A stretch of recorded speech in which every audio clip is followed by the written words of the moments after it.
Ne ho parlato con un'addetta stampa della BP. Non sa chi abbia autorizzato il pagamento, ma pensa sia solo l'inizio di una serie di donazioni, che è probabile, viste tutte le critiche che hanno ricevuto. Sì, ok, ma perché hanno cominciato da me? Non lo so e non mi interessa. Dovresti essere contento. È stupendo, sia per la fondazione che per la tua immagine. La stampa ti ha preso un po' di mira, ma ne stai uscendo vincitore. Ok, ora basta lavorare, eh? Allora dove andiamo? Per caso hai fame? Un mio cliente mi ha invitato a un barbecue a Grand Isle. Il villaggio dei pescatori? Sì, il villaggio di pescatori.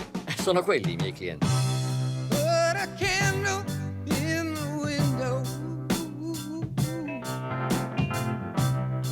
and I feel I've got to move. Oh, I'm gone, gone. I'll be coming home soon. Long as I can see the light. Pack my Almeno questi gamberi non sono dannosi per la salute. Si mettono dentro delle patate, qualche pannocchia, succo di granchio e un po' d'aglio. Poi questa miscela di spezie. Se ti entra nell'occhio diventi cieco. Quando inizia a sentirsi questo profumino vuol dire che è quasi pronto. Hai sposato un vero chef, eh? No, in Louisiana gli uomini sanno tutti cucinare. Sentito quanti complimenti? Beh, però è vero. Volete una birra? Non è che avresti una bibita? Non bevi alcolici? Ci sto provando. Oh, certo, anch'io. Posso dirle una cosa? Certo.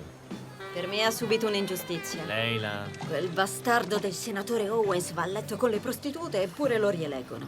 Lei ha tradito sua moglie, che cazzo sarà mai? Le persone qui sono al verde, si stanno ammalando. E lei è l'unico che sta facendo qualcosa per aiutarci. Ti aiuto a prendere da bere? Certo. Ok. Però la tua ragazza non è affatto male. No, al momento lavoriamo insieme e basta.